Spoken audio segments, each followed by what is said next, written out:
Are you looking for a podcast with Are you looking for a podcast with Robert? Well, you must be thinking of another podcast. Uh-oh.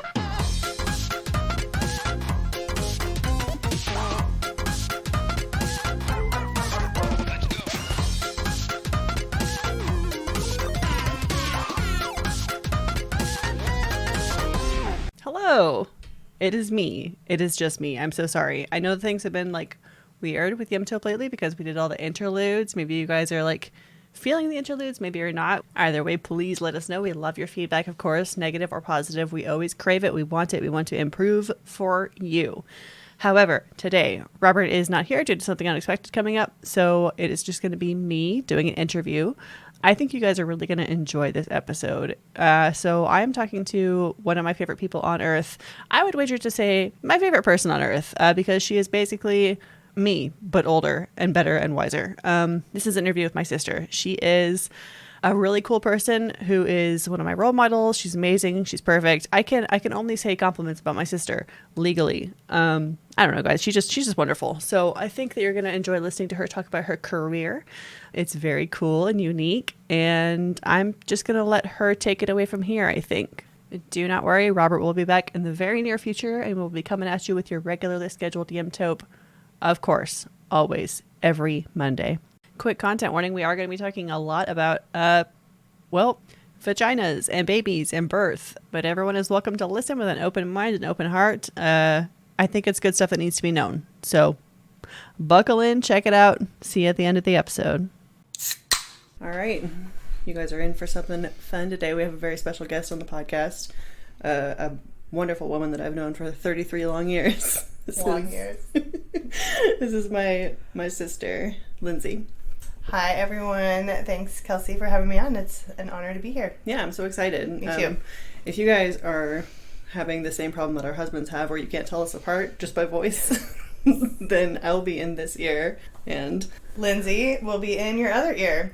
I brought Lindsay on today because she has a very interesting job, and I just think that it's something that should be kind of brought to a wider audience. So you want to tell us what you do? Yeah, thanks for saying that, because I definitely agree that more people need to be aware of what doulas are and what we do. So a little bit of etymology. Doula actually comes from a Greek word, which means woman who serves. What? And so, yeah, some people say servant, which I don't like because that implies like an employer-employee type relationship, which is not exactly how it kind of unfolds in our realm. We are here to serve, but I'll talk mainly about what it is to be a birth doula, but then I'll talk about some of the ancillary options like a postpartum doula and what that entails. But yeah, essentially I am there to serve others in kind of their childbearing time. I actually saw, I hate to steal this and I can't give appropriate credit because I don't know her name, but I saw on another doula's website, she likened it to a wedding planner. Oh. So a birth doula is not really making decisions for you or controlling things per se, but they're just kind of an expert on the way things normally happen and some common variations, and they can kind of help guide you through the process and think about it ahead of time and how you want things to go, and then day of they can put out fires when necessary, and afterwards, so I guess this deviates a little from the wedding planner analogy, but then I'm also available afterwards to kind of process and talk about the birth experience. Yeah, that's so cool. I love etymology. I know that you and I both share that. Yes, so. And doula, D-O-U-L-A, it kind of looks Greek. Mm-hmm. And with the A on the end, it makes it feminine. So I think that also means that doulo is a word, as in a male who serves. I've never seen it. There is actually male doulas. Some people call them doodlas. Oh my God. I think I have also maybe heard doulo. I don't know. Or just male doula. Doulo sounds like a guy that you meet at the club that you don't want to hang around with. Get that doula away from me. Yeah, so that's kind of the background on the word. And I think historically, you think about cultures and women giving birth in the past were kind of surrounded by their family. And I think that is still the case in many cultures. But in the United States, we don't always tend to set up camp like where we grew up. So you grow up in one part of the country and then you go to college in a different part of the country and you accept a job in another part of the country. So by the time you are in your childbearing years, you may not necessarily be in the same place where the rest of your family is. And so in the past, women would give birth. I mean, it was definitely women's work in the past. They would give birth among their female community members and family members, their aunts and grandmother and mom and sisters, and female friends who kind of all take care of them. And this is way back when most births took place at home. But so you kind of had your support team in those people. And now, in the United States especially, like I said, I think that is still the case in a lot of places around the world where women are giving birth either at home or in community with other women. But here, having not everybody kind of in the same place, and we don't often live in like the multi-generational households that other cultures do. Right. So when we're entering into that childbearing time, a lot of times it's just the two partners. Okay. So doula, being you're in the room when the birth happens, you're not the one who's actually delivering the baby though, right? Like that's correct. A totally different type of... Yes, that's an important distinction. And I think one of the most common questions is like, what's the difference between doula and midwife? Right. Midwife essentially takes on the role of the OBGYN. So either can deliver a baby in the hospital. In our country, it is definitely more common to have an OBGYN. Midwives can do all of the same things OBs can, except surgeries. So while OBs would do things like a surgery for endometriosis or a hysterectomy or a tubal ligation where they tie your tubes, or a C-section, midwives don't do any of that. They essentially do all of like a normal, uncomplicated vaginal delivery. And again, midwives still the norm in a lot of other countries. Here, for a lot of reasons, the norm has shifted to obstetrics. But still in the U.S., I think about 10% of all deliveries are done by a midwife. So a lot of those are in the hospital, but a lot of those are outside the hospital too, whether at a birth center or at home. Yeah. So I'm just thinking about like, so when you have a midwife instead of a doctor, do they have a doctor on call, like just in case? Because there's always the problem of a C-section could be necessary, and if the midwife can't perform it, then you have to have somebody there to, scalpel you up. Yes, absolutely. That is the case for midwives who work in a hospital setting. They typically work like in conjunction with an OB, especially if there's a mom who's at a higher risk. So a mom who's trying for a VBAC, which is a vaginal birth after a C-section. So she's had a C-section at some point prior, but wants to try to have a vaginal birth this time. That puts her in a higher risk category than someone who has never had a C-section. So especially for those cases, if a midwife is the primary care provider, there is an OBGYN consulting, and in a hospital, there is, I believe, always an OB on site typically for those urgent scenarios where C-section needs to happen quickly. Okay. And for being a doula, so you guys work pretty much anywhere. Like you can do at-home births, birthing centers, hospitals. Yes, for me that is true. Now other doulas can be employed by a hospital, and so they would only work like at that hospital. Well, that's cool. With providers who deliver at that hospital. Is it pretty common for a hospital to employ a doula? No, not here. I don't know any models here in Texas. I think it's a really neat idea. What I dislike about it is that I have a lot of freedom in the clientele that I take on and when I want to work. So, I'm having a baby in July, so July's out. Not working that month. When we plan family trips and things like that, when my kids, they happen to all have birthdays around the same time, so I can take off, November through January if I want to. So I have a lot of freedom as an independent contractor in when I take clients and the clients that I take, and also that I'm only accountable to my client as opposed to the hospital. So a big part of my role is educating families on their options. And so in our country, a lot of people know this already, especially if you've had a baby or kind of in that time frame, but the C-section rate in the United States is a lot higher than it is in other countries. So here it's about 1 in 3 births are born via C-section. Yeah, that's way higher than I thought it would be. So the World Health Organization recommends 10 to 15% of births be done by C-section. And we're doing like triple that. Double to triple that. Yeah. Wow. And there's a lot of reasons for that too. A lot of it is money. Unfortunately, doctors get paid a lot more to do a surgery than they do to just deliver a normal, healthy baby. Oh, I hate that. A part of it's also their training, though. Like, I don't want to throw OBs under the bus because they are surgeons. They're trained to find and treat problems. Yeah. And so in medical school, they're learning all about what what can go wrong. And so when they're faced with a normal, healthy, pregnant woman, at the back of their mind, they're always thinking, well, she could have this, she could have this. And so they're kind of looking for problems where there may not even be problems. Yeah. Same thing in the course of a normal birth. So every birth is going to be different, and there can be things that come up that might be just a variation of normal and not a problem. One of the big things is meconium. So meconium is the baby's first poop. That's what I thought it was. Why? When does it come into the problem and during birth? I'm kind of talking all over the place here. So it's possible for the baby to have its first poop while it's still in the womb. Oh my God. And that's happened to me for 3 out of 4 of my kids. What? If I remember correctly. So it can be a totally normal thing because the longer a baby's in there, the more mature their systems are, the more mature their bowels are, the more likely they are to just start moving things. And most of my pregnancies have gone beyond the 40-week due date. Okay. Which is not, I mean, the due date, that's also not an exact, like, prediction. Science, so it's just kind of a guesstimate of when the baby will come. 40-ish weeks. Yes. And if you go beyond it, it's pretty normal for the baby to poop inside of you. Okay. And so, however, it can also be a sign that there's a problem because if the cord is around the baby's neck or if they're not getting enough oxygen, that stresses them out, and that can also cause them to pass meconium. So if there's evidence that the baby has pooped in utero while a mom is in labor, some people may be like, okay, this could be a problem, but let's just watch and wait for other signs of potential problems before we do anything, rash. Yeah. Whereas a more cautious provider or someone who has the background and expertise of like, oh, this definitely means like things are going to go totally wrong. I'm going to go ahead and do a C-section because that's going to get the baby here quicker. That's going to potentially bypass any other problems. Even though we don't know for sure that there's a problem, I'm going to go ahead and go this route because this is what I know. This is what I feel is safest.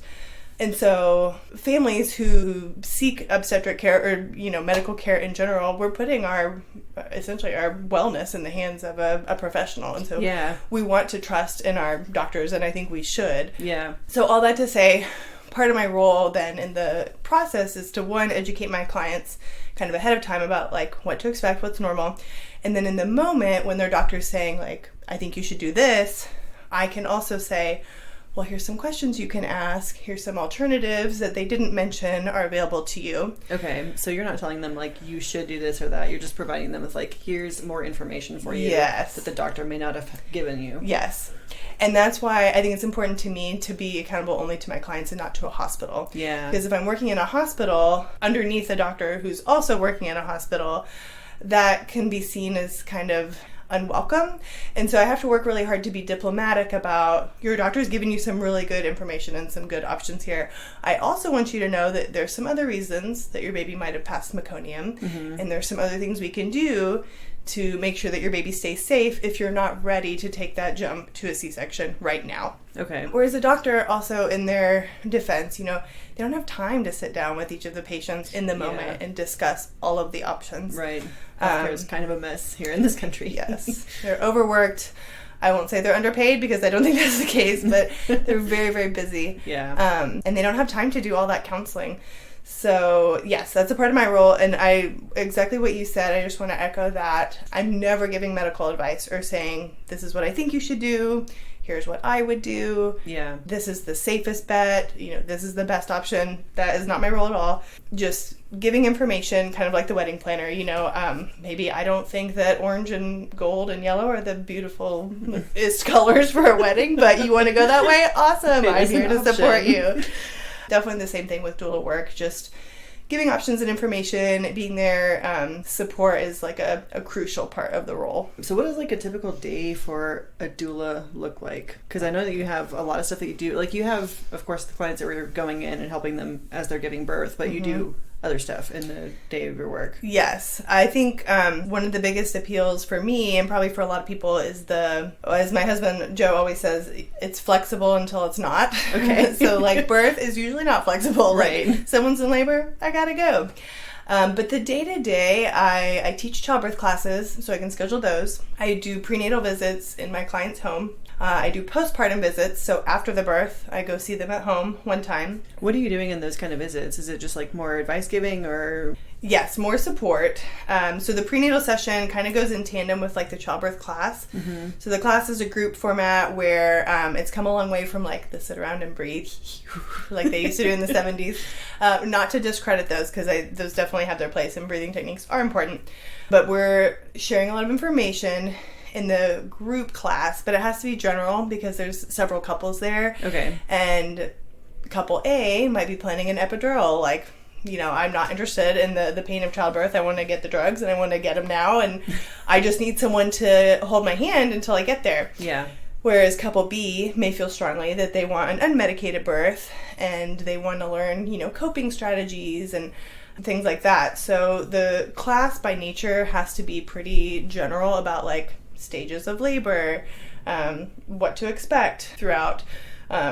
People are also planning different birth locations. So in the U.S., at least with my clients, I guess I can't speak for the U.S., but of my clients, about 85% are giving birth in the hospital, about 10% are at birthing centers, about 5% are at home. Okay. But I think those statistics are not extrapolated from the general population. Okay. Because I think that people who hire doulas tend to run a little bit more like... more toward the natural side of things. Yeah. Definitely not all. I have a good number of clients who are most comfortable in a hospital with an OB, with medication. But yes, I think that's kind of the stereotype, and it's a stereotype probably for a reason, that a lot of people who hire doulas are planning a more crunchy, out-of-hospital, natural type of experience. Okay, yeah. So we have the birth classes, and then the prenatal session in their home is kind of like a one-on-one where we just do a deep dive into your birth plan. What do you want this to look like? How can I best support you?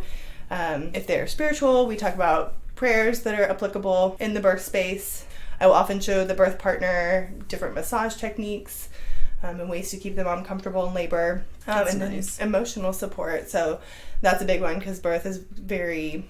and parenting is just overwhelming. Yeah. So I think a lot of people find it comforting to have someone who has not only walked with many clients in this, but has also been through it, you know, personally. Yeah. How many clients have you helped through birth at this point? 100 and You have 25. I have so many spreadsheets. I love spreadsheets. I know you do. It's another thing we share in common. Our genetics are so weird with the things that bring us joy. I know. So yes, 125 so far. 3, 6, 8 more on the books. Wow. And you've been doing this since 2018? Yes. Since my youngest was born January 2018. Kind of a good segue into another question a lot of people want to know is kind of what drew you to this, because it is a lesser known field. Right. So for me, it was just that personal journey of having multiple children and multiple experiences. And they were all quite different and kind of led me down the path of wanting to ask more questions. So my first baby, basically, I was just like, get it out. I don't want to feel anything. Put me to sleep sounds great. That's not what happened, but that was, in my mind, that's like the perfect birth. Yeah, go to sleep, wake up, now you're a mom. There's a baby. Congrats. So that was kind of what I was hoping might happen. It took it sounds weird to say because most people don't hope for a C-section, and that I don't think I actually wanted that. I was just scared of the unknown. Yeah. And, you know, our mom, having had 2 C-sections, was not a lot of help in the labor department. Basically just a sweat on the back and good luck, kids. Was mom there while you were laboring? Because you were in Boston. Yes. She came the next day, I think. We were still in the hospital, and there had just been a big storm. I remember it was Hurricane Sandy, right? No, that Superstorm Sandy was a little bit after. I think it was just like a classic nor'easter snow in November. So my first experience was fine. I had a vaginal birth. It was not as scary as I thought it would be. Just a lot of fear of the unknown. And so I didn't know anything about doulas at the time. Then after my third labor, so we were living back here, and then I had a lot of friends who were starting to give birth without epidurals and just talking about how great it was. You can get out of bed right away. The recovery was a lot faster. It still sounded very scary to me, but I was interested. Yeah. And so anyone I talked to about that said, if you want to try it without an epidural, a doula is really helpful. And so I started doing some research into what that was. And it just sounded really interesting to me as a job. And so the first doula I interviewed, I told her right out the gate, I was like, listen, I'm looking for someone to help me have a baby and then help me help others have babies. So if this is you, sign up. And the first doula I met was great. We connected right away. I work with her still now. We're very close. So that was a really awesome relationship that came from that, and kind of what led me into birth work, as we call it. And I think is common for most doulas is they have kind of their own childbirth experience that transforms them in a way, and then they want to share that with other people. Yeah, I mean, that makes sense. You know, it's something that you go through, and for a lot of people, birth is traumatic. Like, whether it goes right or wrong, it's something that it's the biggest process your body can go through. You created another human being. For sure. So physically and mentally, like, just on so many levels. Yeah. There are childless doulas, which I think is interesting, because I wonder what brings people to that path when they haven't experienced it themselves. Yeah. I think there's different camps in it. Like, some people say, how can you support people through something you've never been through, which I don't agree with, because people see male OBGYNs all the time. And that's kind of the same thing. I have a lot of clients in the interview process. And that's another part of my day, I guess. So we book consults, which is sort of like a two-way interview. So I meet with a prospective client. Usually the mom and the dad or the birth partner are both there. Sometimes it's just the mom. And they ask me questions about the package and what we offer. And sometimes personal questions. A lot of people want to know, have you had an unmedicated birth? One woman asked me how many kids I had, and I told her 4 at the time. And usually that's a great selling point, because people are like, oh, you've done this 4 times, amazing, you know so much. I had one woman who was like, oh, that's too many kids. And she's like, how can you help me when you're so busy? And I was like, I mean, you've qualifications. It's just like any other job, I guess.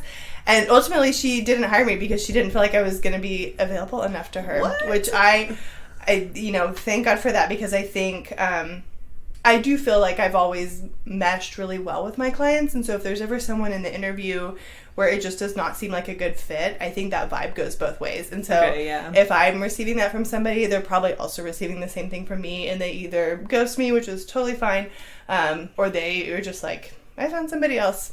And that's okay. Yeah. I am totally okay not being the right person for everybody. I mean, you want to find somebody that you really are on the exact same page with, same line, same letter. Yes. Because they're going to be, like, in your business. I'm going to see you naked. I'm going to be touching your body. You need to be really comfortable with me, and vice versa. Mm-hmm. Yes. So the interview consultation process is a big part of my day. Yeah, and I've loved the flexibility of most of my job, because having a lot of young kids at home, I've been able to be there for them a lot of the time.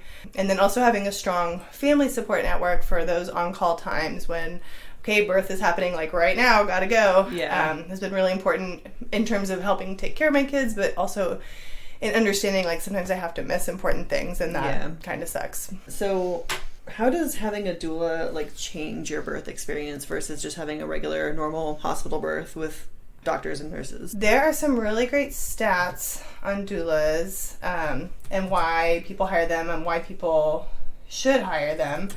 I think ultimately, my ultimate goal for my clients is not to have a particular outcome, but I read an interesting study when I was going through my doula certification about older women, like women in their 80s, who could remember like every detail from their birth experience, but couldn't remember, you know, other parts, major milestones of their life, but the birth was just still so fresh in their mind. Yeah. And so, as we said already, like it is a very transformative and important moment in your life, and something that really sticks with you. And you said before how it can be traumatic, and sadly 1 in 3 births in the United States is traumatic. If you ask the person who's given birth, 1 in 3 moms will say it was a traumatic event. Oh.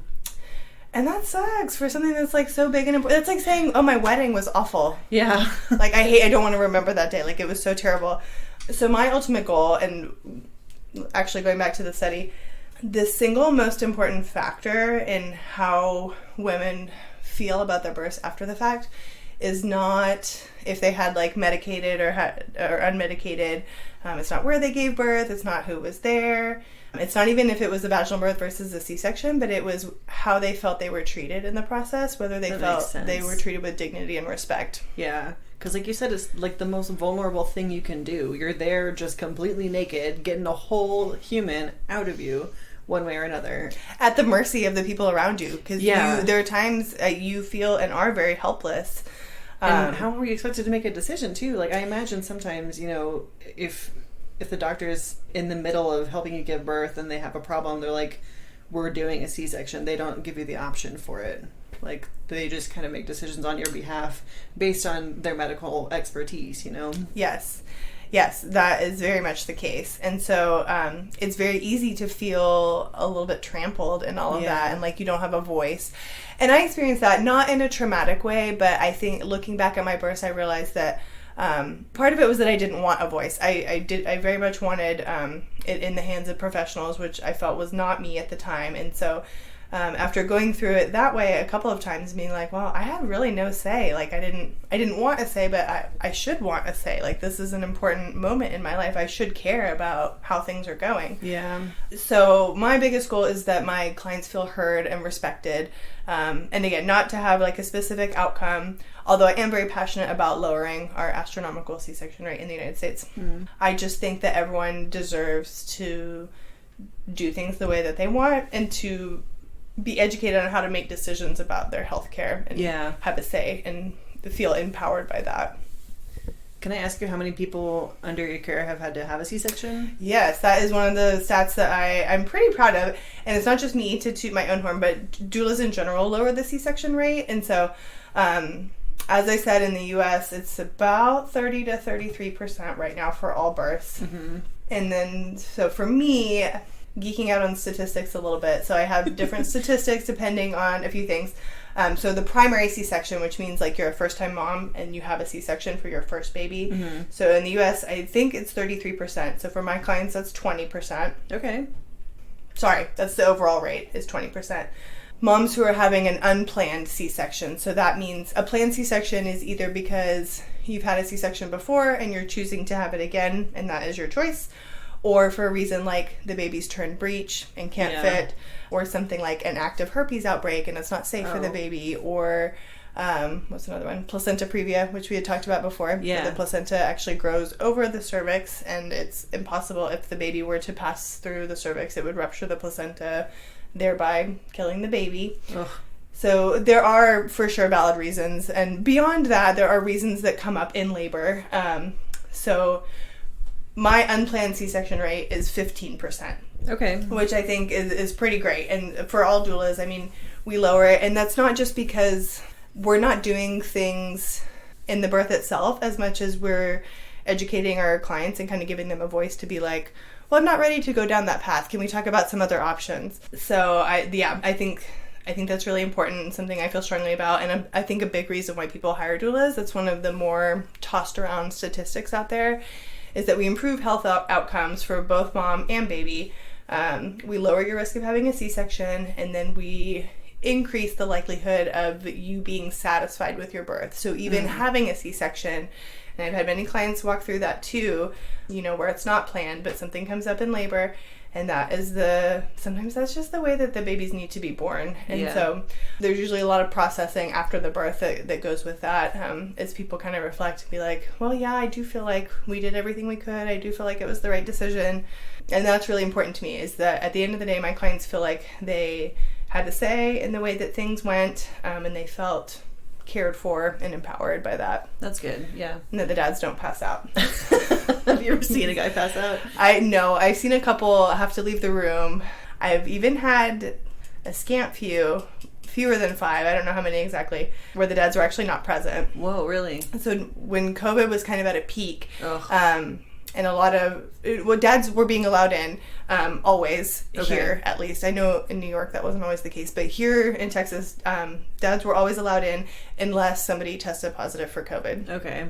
But I can't imagine not being like present at the birth of your child. For some couples, it was an honest choice in that when the hospital policies changed and they were only allowed to have one person in there with them, a couple of couples had the conversation where just like, you know what, I think my doula is going to be more valuable than you. Gosh. So, or the dads would say, I am really nervous about this. I don't know what to expect. It feels out of control. I have a really hard time seeing my partner in pain. I would much rather hand the reins over to somebody who has done this 100 times. I guess that makes sense. So, and I had one for whom it was a cultural thing. So in their country of origin, it was still the case that men were not present for birth. They came in afterwards and did a really beautiful sort of christening ceremony for the baby. But for the duration of labor, he was there and at home. And then when we got to the hospital, and the hospital's having really cracked down on just one person in at a time with the laboring mom, he waited until the baby was born and then came in after. And it was really cool. And I think for that couple, I actually worked with them twice for 2 different babies, and it was the same both times. And for that particular couple, I think it worked beautifully. That's good. Yeah, I guess, I mean, if you know you're going to not be any help in the laboring room, if you're just going to be a detriment to the vibe, you want to be out of there. So we've been talking about statistics. Do you have any just like fun or interesting statistics that you want to talk about? I think the one that I most wanted to mention was about the C-section rate. Our VBAC success rate, so clients that come to me looking for a VBAC and then that's again vaginal birth after cesarean, the success rate for those moms is 67%. I wish I knew what the national average was, but I think that that's pretty great. Why is a VBAC rare for people that don't know? So a C-section puts a scar in your uterus. It's major surgery, major abdominal surgery. So once it heals, there is scar tissue there, which is a little bit weakened. So the tissue in the uterus, which is one of our strongest muscles, where the scar is from the prior C-section, that tissue is not as strong as the rest of the muscle of the uterus. And so when labor begins and the uterus starts contracting, and that's a contraction like any muscle contraction, so just like you're working out, like the muscle gets tight and then it releases. So when the uterus starts doing that in labor, there is a risk because now there is this weakened part of the muscle. And so the risk of the biggest risk is uterine rupture, and that is as crazy and scary and terrible as it sounds. It's a very big risk to both mom and baby. That's the biggest risk with a VBAC, and that happens in about 0.5 to 1%. That's a pretty small of number. Cases. It's a very small number. However, something I have learned is that everybody's risk adversity is going to be different. Yeah. So some people hear that number, like when I saw your face just now, I didn't know which way you were going to go. So some people hear that and they're like, there's a 1% chance I could die. Right. And it's not even, it doesn't mean death. I've actually seen a rupture where both mom and baby were okay because it was detected and intervened upon. Okay. So the risk does not necessarily equal death. Yeah. I don't know the statistics on how many people, like what is the morbidity rate associated with that. So because of that risk, there's a lot of fear mongering, unfortunately. So a mom has had a C-section for any reason, is pregnant again, and goes back to her OBGYN. Oftentimes the default is, well, we'll just schedule you for another section because that's what we did before. Why bother going through labor again? Yeah. If we know that there is the 1% risk of this. And you hear that word uterine rupture, I mean, it sounds so scary. It sounds terrifying. And you hear that in a medical environment with a person saying there is a risk of death. But let's be real, there's risk of death with any birth, honestly. Yeah, true. So everybody's risk adversity is going to be different. So people hear that and they're like, you know what? I had the C-section before.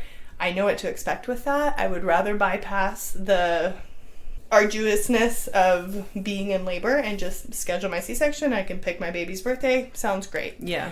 And to those people, I say more power to you because my role is you choose. Like, you have the information and you make the best choice for you. But for moms who want a VBAC, I don't want them to be as hard as they currently are right now. So some hospitals have crazy policies about how long you're allowed to be in labor if you're going for a VBAC. Some require that your doctor has to be at the hospital the whole time while you're in labor, which is a lot to ask of a doctor who's also seeing patients in clinic and probably has a family life. Yeah, especially if you're going in like a 36-hour labor. Exactly. So they are difficult to achieve. A lot of times the stars just have to kind of align perfectly for things to really go in your favor. In the classic United States obstetric model. Now, midwives are huge proponents of VBACs, and that's kind of a whole separate conversation, but that's the route a lot of my clients go, is that if there are no other risk factors like gestational diabetes or hypertension or any other like health issues going on, if they're otherwise like a normal low risk pregnancy, a lot of them will pursue VBACs with midwives, and they're just treated like another normal vaginal birth. Okay. I feel, man, if I were to ever get pregnant by some bad miracle, I would be so risk averse. I would want to just like plan the C-section, go in, come out a mom. Like that the whole process of birth and pregnancy even in itself terrifies me. There's so much that can go wrong at every turn. Like I won't even get an IUD because there's like that tiny chance that can perforate and go somewhere in your body. And you hear those horror stories. Yes. And you hear, it's the same with birth. I mean, you see something on the TV that is not even real, and that's what sticks with you. And so that's how our culture kind of perpetuates ideals about childbirth. And that's what our little girls are grown up to think of. And then you have women like Mom who, you know, had the labor in the C-section and the second time just picked the C-section. And so that, I think, has become more and more the norm. And so we get these higher rates. What they don't always discuss is that a C-section is not without risk also. It's true, yeah. I mean, every medical procedure has a risk associated with it. Yes, exactly. Every medical procedure has a risk. It's just a matter of which risk are you more comfortable with. Yeah. A C-section is a very controlled environment. You are not in labor. You can hold still for your pain medication. For an OBGYN who is a surgical expert, it's very routine. They're very, very safe. The recovery is hard for anyone who's had one. There's a lot you can't do, which is hard because you're a new parent. There's a lot you're supposed to be doing. Yeah. So, yeah, that's kind of my platform on VBACs and C-sections. And for anybody who's listening, I can't like iterate enough just how important it is to me that everyone be in charge of their own decision. So I have no platform on you should or should not go for VBAC or, you know, repeat C-section. I think it's highly individualized on what you feel most comfortable with. Yeah, that makes sense. So I feel like I already know the answer to this question, but who like needs a doula? I say anyone who wants one. In my ideal world, I think everyone should have one. But I think there's also a camp of people, it's so ironic because as a doula myself, I don't know that I want a doula when I give birth. What? I know, it's crazy. Because I'm not going to doula myself. I need to be able to take that hat off and just put on the laboring mother role. Yeah. And I can't expect Joe to be my doula. While he knows probably a lot more than the average dad, he also deserves to just experience it as a dad and not have any added pressures of that. So I don't know. I'm kind of in a place of like, I understand and value our benefit and what we add to it.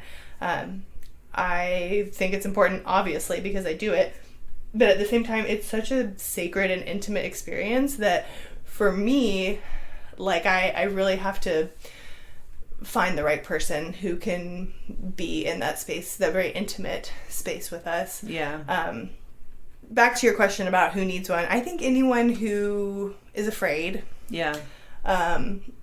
Who wants to feel empowered. Anyone whose partner feels afraid or doesn't know what to expect. I think the best thing any first-time parent can do is just educate themselves, whether you hire a doula or just kind of familiarize yourself with the birth process through taking a class or watching some videos online or listening to podcasts. I think information is power and helps people learn and how to make decisions. Yeah. I think doulas bring a lot to the table for any birthing couple. I've worked with a lot of families twice. And I've worked with a lot of families once who have reached out in their second pregnancy and said, we just want to thank you again. Our first experience was so great, and we feel so empowered that we have chosen to go without a doula this time because of all we learned from you the first time. Okay. But then I have other couples who are like, that first time was crazy. I couldn't have done it without you. I never want to do it without you. I'm just peed on a stick, and I haven't even told my husband, but I want to make sure I book you right now. So I think anyone who wants one needs and deserves one, and that's another kind of dividing thing in the doula community is what we charge for births. So for my birth package, it's $1,250. That includes the free consultation, the childbirth class, the individual prenatal session in your home, unlimited birth support, meaning I'm not going to bail after 12 hours, which is a thing that some doulas have in their contract, is a maximum number of support hours. We don't have that. So people just leave mid-labor? No, they charge extra if they are there beyond the maximum time. That's so stressful. Can you imagine having to think about that while you're in labor? I know. Oh my God. Sorry, doulas who have it in the contract. I do understand why you have it in there. I think a lot more goes into the prenatal planning of like, when's the right time to call your doula to join you? Because I'm not there for the whole duration of the labor, but I'm there for like the meat of the labor. Okay. So I don't mean to trash talk anyone who has that in there. Sorry about that. We don't have that. So unlimited labor support. If I burn out, hasn't happened yet, but if I get to 24 hours or greater of in-person support where I'm like, I'm not doing you any good anymore, then I can swap out with somebody else in our collective. Okay. And then a postpartum follow-up. So all of that is for the $1,250. It's not cheap. It's kind of it's a big chunk of money for a lot of people. Yeah. And I hate that the cost is a potential barrier for some people. Yeah. So there's two camps. There's the doulas who are like, this is a profession. We deserve to be paid like anybody else for our time and our resources. And they do not appreciate doulas who take sliding scale or free clients because they feel it undermines the doulas who are trying to make a living. Okay. Because if you can get your services for free from Jean, why would you pay $1,250 for me for the same thing if you can get it free for somewhere else? Again, I see both sides, and I don't want to belittle either camp. For me, my income is necessary to our family's budget. Right. It's something we have to do. But I also feel it's appropriate at times to take clients that you feel are deserving of a discount in the interest of a doula for every woman who wants one. Yeah. I feel like that would be like, it's a lofty mission, but it's something that's worthwhile, you know, like there's need for advocates within that space. Like it's so important for women to feel empowered and, you know, in control of their birth experience. So yeah, I can see both sides of the doula camp. Like you want to be paid for your time, and you also want everyone to have a doula. Yes. So there's a lot of really great ministries and missions out there that offer free and discounted doula services, like as a rule, like that's just what they're there for. Yeah. And I think that's fantastic and very much needed. And then there are doulas like me who, you know, I need to contribute to our family's budget, but my work is definitely not like the meat of it. I'm not the primary breadwinner for our family, but it is definitely helpful. But then there's like single moms who do this, and this is what they do to provide for their families, and so they definitely need to get paid. Yeah. So yeah, I definitely see all sides of that. So has doulaship, is that a word? The doulaship. I will pioneer the doulaship. It is now. All right. Is doulaship like a popular thing? Is it growing in popularity? I think definitely growing. I am curious what it looks like in other countries because I don't know. I would wager that in other countries where midwifery is more the norm. Midwifery. Did you know it's midwifery? I always said midwifery in my head. It's midwifery, which sounds weird until you say it 1,000 times. You get a whiff of midwifery and then you know how to say it. So I would imagine that in countries where midwifery is the norm, I think the midwife provides a lot of that emotional and physical support that I provide in our model of care. So I think in other countries it's probably still common to have a friend, a sister, your mom with you when you give birth. Can you imagine mom in the Oh my god, I can't even drive with mom in the car. No, thank you. I know. And I am surprised at I've only seen one comes to mind where like grandma was in the room for the birth. Most of the time if parents are there or grandparents or anyone besides mom and dad, they're in the waiting room. But I've told you that I was mistaken for the grandmother. Oh my god. It's been what? 2 or 3 times now. Really? And for your listeners, I mean, you mentioned that you're 33, so I'm around Kelsey's age. Yeah. I am not old enough to be a grandmother. No. And the woman who said it, and she was a midwife, and so she comes into the room as the baby, it's almost time for delivery, and so they call the midwife to come in to help deliver the baby, and she sees the dad there, like, supporting his wife, and then she sees me, and I'm, like, doing a hip squeeze, which is one of the physical support measures we do, where I'm, like, massaging, and I'm pushing on her hips, because that's what feels good as the baby's about to come out. And the midwife says, oh, look at your support team. You've got your husband. You've got your mom. This is so beautiful. I'm wearing a shirt with my brand and logo on it. I'm like, hi. I know it's been a while since I had my roots done, but my God. This was a younger mom, but I think I was maybe like 12 years older than her, so not her mother. But anyway, I can just let that one slide. So that's happened at least twice that I can remember. And I don't know, I got on that soapbox, but that's just a little funny aside of things that happen when you've been at a birth for like 24 hours, and I'm sure I've got bags under my eyes that make me look 50. We were talking about having people in the room and whether it's gaining popularity or not. Yes. I would say, I wish I had a statistic on that. I think it's becoming more known about. Yeah. I think 5 years ago when I started, I found myself explaining what I did a lot more to people. If I go to a cocktail party and introducing myself to people and they're like, oh, what do you do? And I'm a doula. I'm like, oh, what's that? I feel like I get that less now. So I think more people are at least aware of what it is. Yeah. I wonder if there's been any media recently, like a TV show that had a doula on it or something. We should make one. We should. There was a book. I just read a book about a doula called Local Woman Missing. Did I tell you about this? Is it where like the doula was suspected in the killing or something?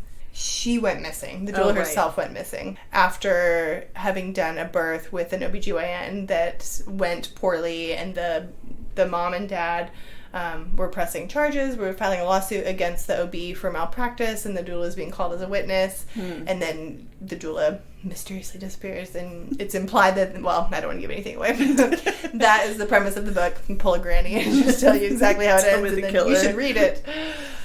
So that, I don't even know if it was like a super popular book. I read it, of course, but yeah, I can't think of any like TV shows. I feel like I'm seeing it more in culture. Like, I don't know if it's just because now that I'm exposed to what a doula is and I'm looking for it, it's a confirmation bias type thing. But yeah, I feel like it's definitely becoming more of a thing. Interesting. I will have to look into that and let you know. Do you have any stories that you want to share, like from the delivery room, if you're allowed? I think one of the coolest things I've ever seen was a baby being born breech.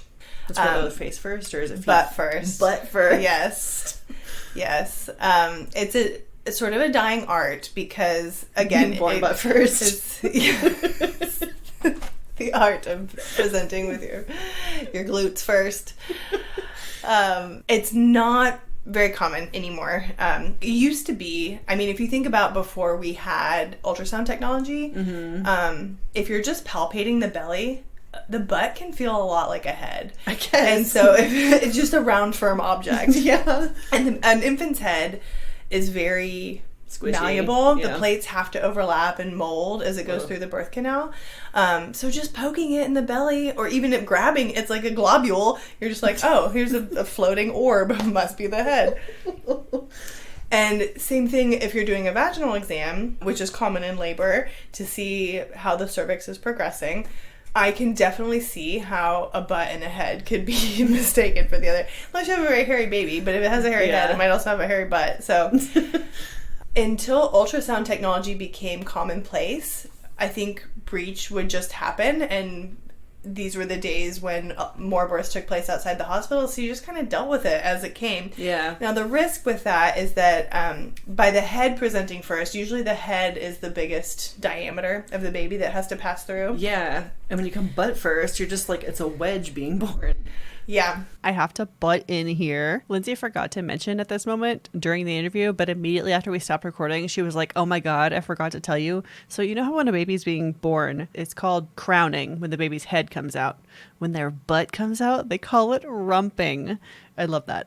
So the butt comes, and then you unfold the legs, and then the head being born last, that is the risk, especially if the head is quite a bit bigger than the rest of the body, because the cervix may not be all the way dilated to 10 centimeters in order for the butt to pass through.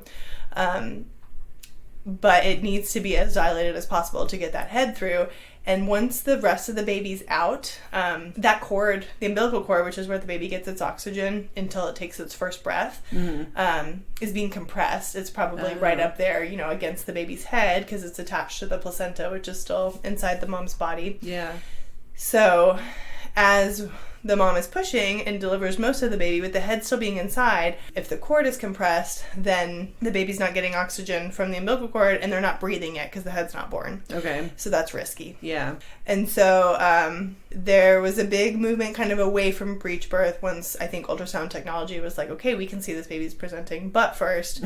Cesareans are now much more safe than they were 30 years ago. Yeah. This is probably the less risk averse or less risky route to take, and people felt comfortable with that. Now, I think there's still maybe a growing camp of people who are bringing back the breech and advocating for it as a means of avoiding major surgery, having that easier recovery time after the baby. There's also benefits to baby for being born vaginally. You and I both have asthma. You're both born via C-section. That is a correlation. Yeah. Babies, I don't know what it is exactly. Something to do with everything being kind of compressed. Like as the squeezing baby's the last bit of stuff out of your lungs through. Yeah. But there's a scientific connection between babies born via C-section and then developing asthma later in life, which is really interesting. Yeah. And that's just one. So there are other health benefits to babies being born vaginally. And so there's a growing number of people who want that, even with a breech baby.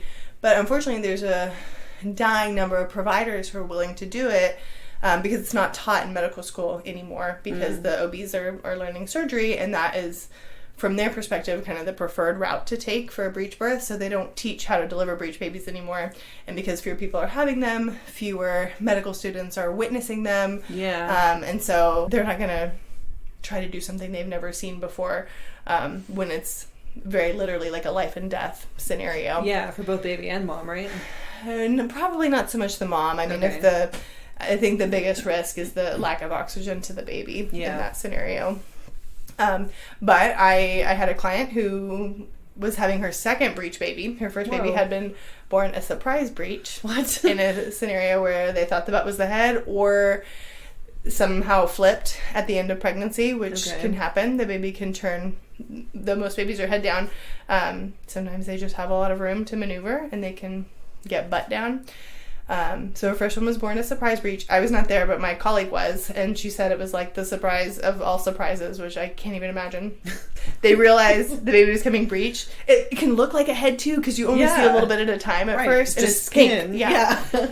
And then the baby pooped. Oh no. So what they thought was a head let out some poop. And That they're must like, have been I can't even imagine. right, being in that like room. so crazy. So everybody but the mom sees it. Oh no. And they don't tell her because she's doing so great. They don't want to like throw her off her game. Yeah. So crazy. So after having done it once before, ideally the second baby would be head down, but it wasn't. Yeah. And this is not uncommon for breech babies to repeat in moms. A lot of times it's like a uterine abnormality, so sometimes the uterus can be like heart-shaped, and so that's the way the baby fits best in the uterus. Not always, but sometimes. So I don't know if that was the case for her, but just an interesting side note. So second baby, they determined by ultrasound, was breech. There's a lot of things you can do to encourage them to get into a head down position. None of them worked for this kid. So she switched providers until she found an old school OB who was kind of known for doing this. This was like his thing. Okay. People would seek him out to have a breech baby, and he was awesome.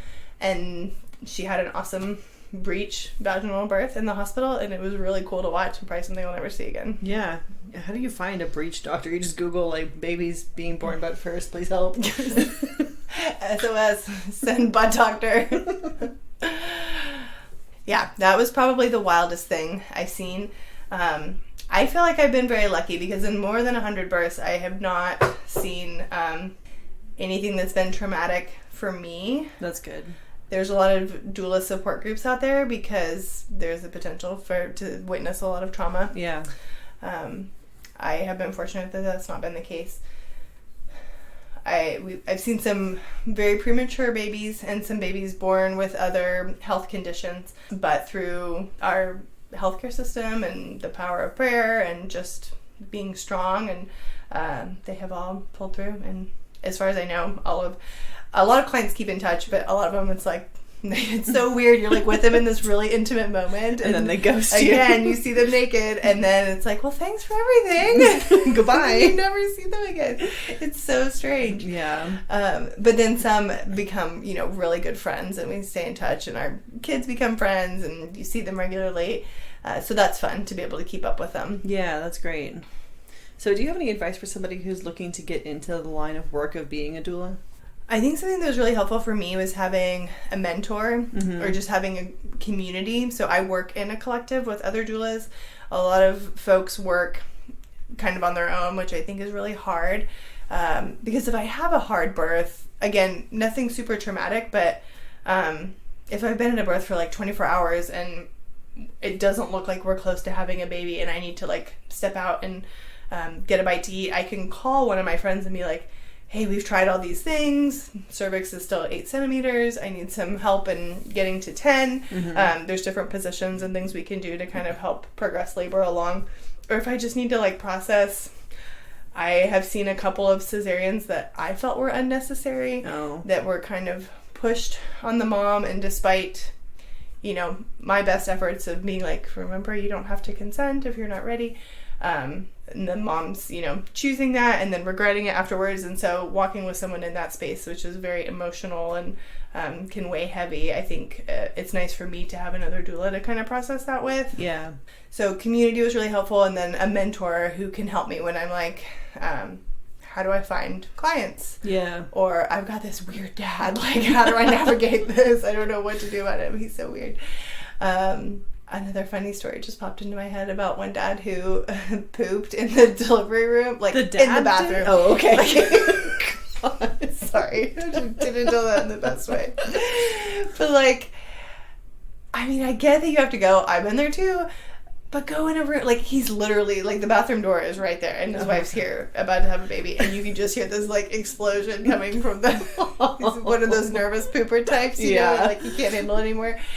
And we've been in the hospital eating like pizza and junk for like the last, 15 hours. But, I mean, there's a waiting room like literally right down the hall. Yeah, just like go down the hall, please. And then you come out, nobody else can use that bathroom for like, at least the next 30 minutes. So it's very inconsiderate. Terrible. So yeah, having someone to like share those stories with and someone to ask advice, it can be an emotionally taxing job for sure, because you're with these people, like I said, in very intense spaces and times, and so you really pour yourself out for your clients, and then you come home and then you've got your family who also needs you, and so that doula burnout is very big. 5 years is very common, which is where I'm at now. A very popular time for people to be like, I can't do this anymore, it's too intense. And it's hard because I think doulas are so needed, so I hate to see that. So I think having a community is a great place to start, and there's so many different training programs out there, so I think picking one that kind of fits who you are as a person and what you want to bring to the table, I think is really important. Yeah. So there's certification programs that focus on out-of-hospital birth.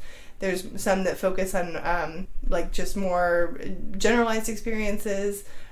Some that are very much like you want to do this to make money, we will help you make money. So I think finding the right one that kind of fits with your philosophy and who you are and what you want to be, I think is important too. Yeah. So what is one, do you have a myth that you want to dispel about being a doula or the doula community? Anything that you would want people to walk away with? I think we already talked about, I think it's important people know the difference between midwife and doula. So I don't do anything medical. That's all for the midwife or the OBGYN. I don't make decisions or tell people what to do.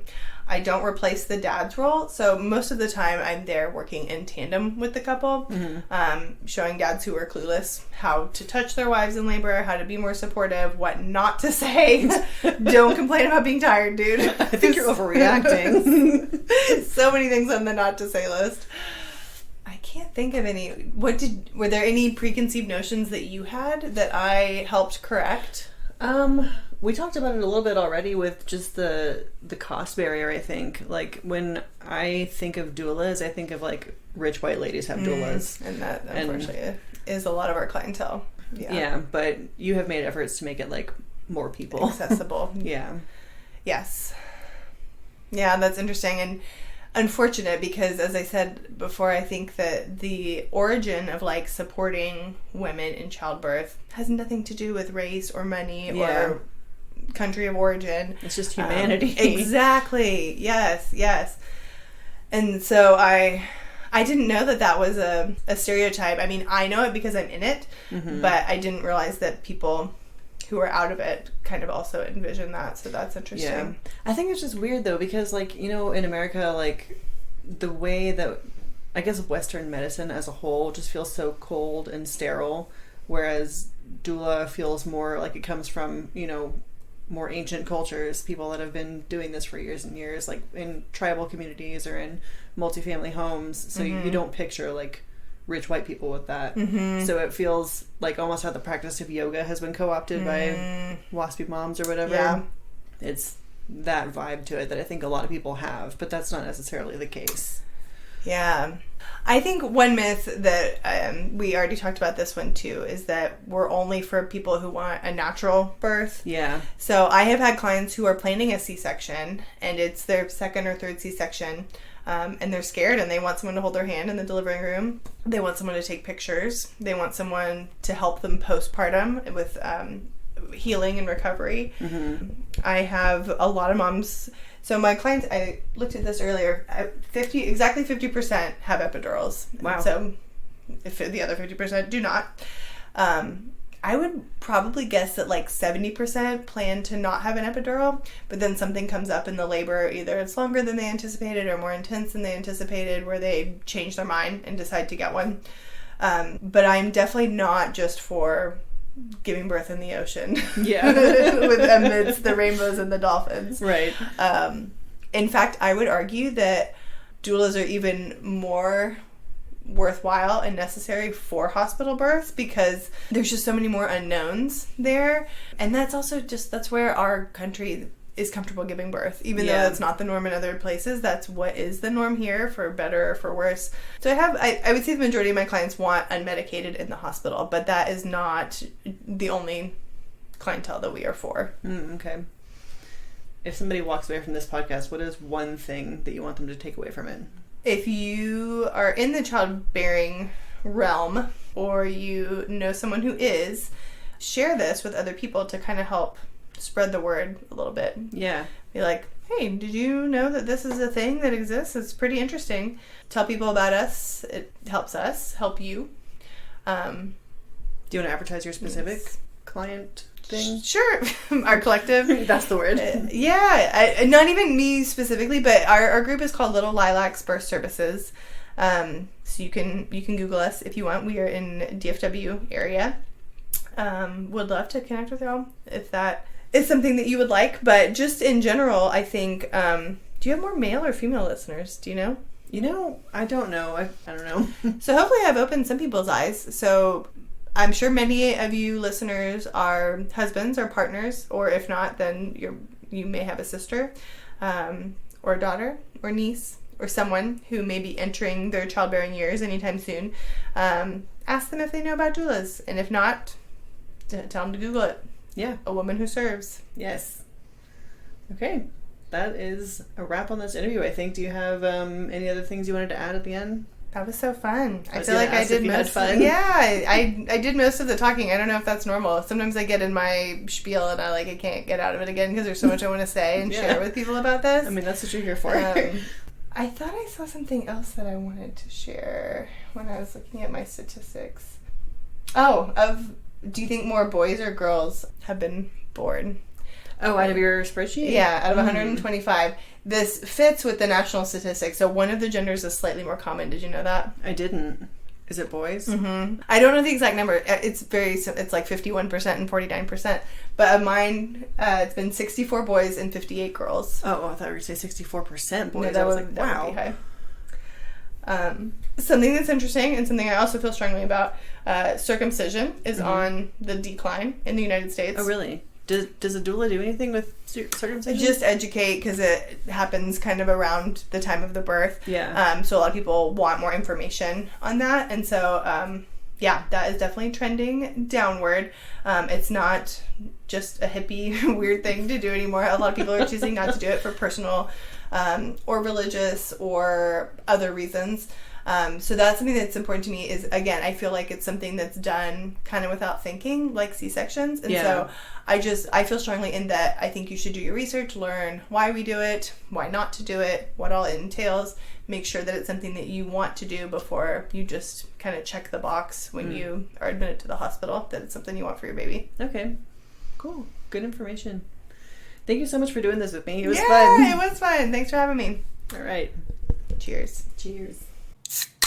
Didn't I tell you she was freaking cool, you guys? I love my sister. I think that was an awesome interview. Thank you again, Lindsay, for doing it. I'm just so thrilled to know you and have you in my life. You're wonderful. I hope that you guys enjoyed listening to that interview as much as I enjoyed doing it.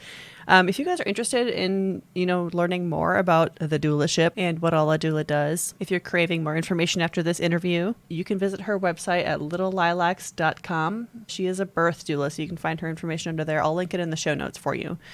It's cool. If you are in the birthing space, if you know somebody in the birthing space, I just think that doulas are a really important resource that not everybody knows about. So read up on it if you are so inclined. And if you've decided in your life that you love Yumtope so dang much that you want to give us some of your hard-earned dough, why don't you go on over to patreon.com/Yumtope. You can sign up there to be a patron. We got 3 different tiers for 3 different levels of wonder and beauty and love.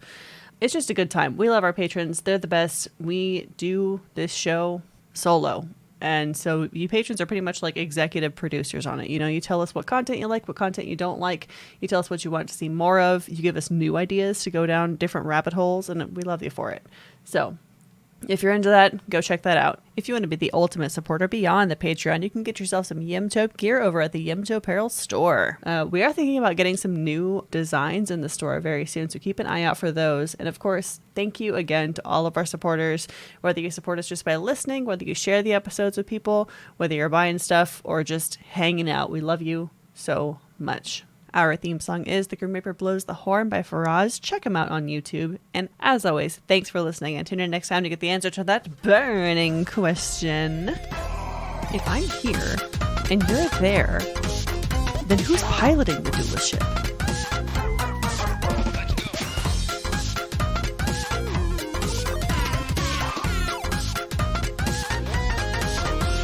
But we had one more important sound we wanted you to hear.